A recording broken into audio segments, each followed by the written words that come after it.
नमस्कार भावांनो, आज पार पाडलेल्या मोरगाव मैदानामध्ये आपल्याला वेगाचा शेवट सर्जा फायनलला दिसला नाही.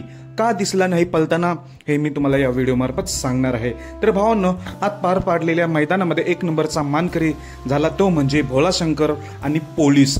2 नंबरचा मानकरी झाला तो म्हणजे विठ्ठल नानांचा दिवाण्या आणि लखन.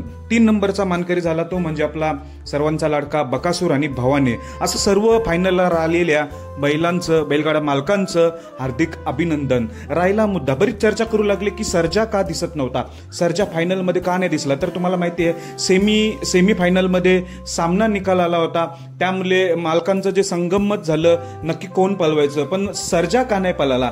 तर भावांनो, फायनलचा तास कडेने होता. फायनलचा तास कडेने असल्यामुळे सर्जा पळाला नाही, दिसला नाही आपला फायनलला. पण असो, सर्जाला आणि नानांना एकत्र गुलाल मिळाला हे महत्वाचं आहे. धन्यवाद भावांनो.